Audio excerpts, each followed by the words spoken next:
Hey everyone, this is Ben with the Tiger's Den, and today we're going to talk about sequencing, or when you should play your cards during your turn especially.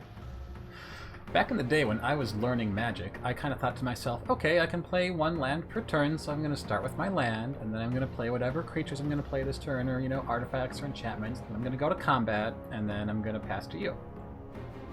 And then at some point along the way, I learned that that is usually the completely wrong way to play Magic, and here's why. So, during Magic the Gathering, one of the things that really makes that game interesting and unique is that, unlike many card games, your opponent can make a lot of decisions during your turn. And every piece of information that you give them, they can use that to make better decisions. And every card that you play is another piece of information that you're feeding them. So let's take an example here to make this more concrete. Let's say that I am on 2 lands. I'm on the Red Deck Wins. I have a Ghitu Lavarunner in play. It's a 2/2 right now. And I go to attack you. Now you have to make the decision, am I going to remove this 2/2 right now, or do I think you have something better you're going to play post-combat? So, on one hand, let's say that you decide to remove the Ghitu Lavarunner to avoid taking the damage. Well, then I can play, say like a Runaway Steamkin, which is actually a much bigger threat to you. If I would have played that Steamkin first, you would have known exactly what you were looking at. You could have removed the Steamkin immediately and then taken the damage off of the Lavarunner, which is going to be less consequential over the course of the game. Because let's say that you only have like a single shock. That's your only removal spell, nothing on board.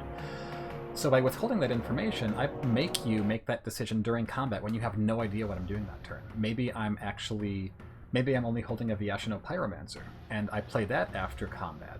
If I'd played that first, you would know, okay, I can just kill the Lavarunner here, because you've tapped all your mana out to play this 2/1, this is a 2/2, the Lavarunner is as much damage as the Pyromancer now that the trigger has gone off on Pyromancer, so I'll just kill the Lavarunner, you'll have just as much power on the board, but with less toughness, and I won't take 2 damage right now. Whereas, if I play that post-combat, you have to wonder, okay, maybe I need to hold this shock up because something worse might come down, and then when I play the Pyromancer, you've already taken 2 damage off of the Lavarunner connecting, and you haven't actually gained anything off of it. So that's just a way that by keeping your opponent off of information, you are making them play what turns out to be suboptimally. Another example of that, and a sneakier one, is let's say that I am on let's say it's the mono blue aggro, mono blue tempo deck, and I have a Merfolk Trickster out, and I have 2 islands to play, and I have tapped one of them to put a Curious Obsession on my Trickster. You might look at that and say, okay, he's coming in, he's tapped down for the Trickster to get the Curious Obsession onto it. He only has 1 mana open. That means that Syncopate is dead, and Negate is dead. So I'm going to cast my removal spell on that card right now. But it turns out that I don't have either of those cards, and I have a Spell Pierce. So by not playing my land pre-combat, I have lured you into a false sense of security that you probably don't have any of your counter spells right now. If I cast this now, you have fewer live hits to protect this card later. So just by luring you into that false sense of security, I've gotten you to play into the 1 counter spell that I do have. And if I had played that island first, you might not have made that choice because I'm representing so many different removal spells, or of counter spells at that point. So again, subtler, but very important. And this is a way that you can this is called sequencing. Just what sequence you play your cards and at what time. And this is a thing that if you watch pro players, this usually doesn't get brought up in commentary or in like Twitch streams or anything, but the way that they sequence their cards is often very nuanced and very interesting. You can learn a ton from watching the way that they withhold information and decide when to put down the cards that they do.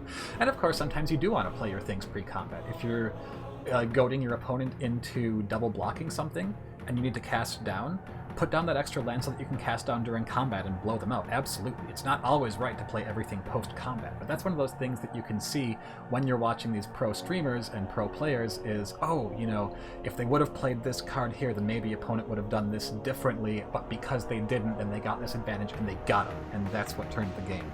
So keep an eye out for that when you're watching people's play, and keep an eye out for that in your own games, and always remember, what is your opponent sandbagging? Think about that. So just, take a look at your own gameplay, play, watch other people that are really good doing these things, and you can learn a ton and really improve your own game by doing that. It's something that I try to do a lot because it's still, you know, old habits die hard. I still like to run out my land first main phase every time, even if there's no reason. So just keep a look on that, and watch yourself get better and better, because learning Magic is a lifelong process, and that is in large part what we're here to do. So anyway, thank you for joining me.